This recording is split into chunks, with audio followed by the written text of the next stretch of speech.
kusoo dhawow waa casharkii afaraad tobicii afaraad kooraskii ahaa Microsoft Windows 10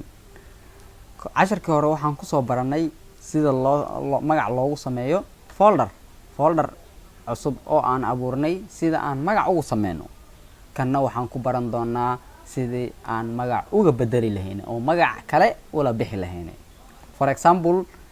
hadda casharkii kan ka horeeyay afartan folder ayaan ku abuuray afartan folder magacyo kala gooni ayaan u bixiyay documents videos music and pictures hadda markii aan rabo inaan bedelo oo magaca aan hadda asalka kowga aan ku sameeyay inaan ka bedelo markii aan doonayo maxaan sameynayaa waxaan isticmaalayaa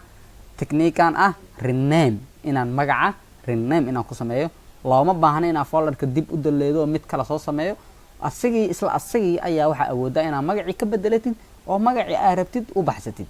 hadda documents folderkan bal aan magaca ka bedelno marka rabtid inaad folder magaca ka bedeshid waa dul tagaysaa waxaana dhahaysaa right click ayaa musk ku dhahaysaa right click markii aad dhahdid boxkan ii soo baxo waxaan ka raadinayaa rename qaybtan hoos ma jeedaa qaybta ugu hooseysa rename ayaa ka dooranayaa rename markii aan ka doorto waxaan awood u yeelanayaa oo ii furmaysa boxkan ah in aan magac cusub gelin karo markay calaamadan highlight-kan selectiga meeshan dooran oo buluuga markii aad aragtid waxba ku qori kartaa waxba ka bedeli kartaa hadda marka maxaa ii dooran magacii hore documenti calaamada la saaray oo buluug ah calaamadaas waxa way magacii hadda ku qoro ayaa bedeli doona booskaas waxaan u baxsanaynaa meeshii documents ka ahay waxaan ka dhahaynaa files ka dhigaynaa tusaalahan file aan u bedelno ma fahanti enter leedahay marka documents waan bedelay maxaan ku bedelay files aan ku bedelay videos asna tag folderkan magaciisa ah maxaa way video ka bedelaasne right click ku kordhe rename aad tagay videos meesha maxaa dhahay Soomaali ahaan u bedel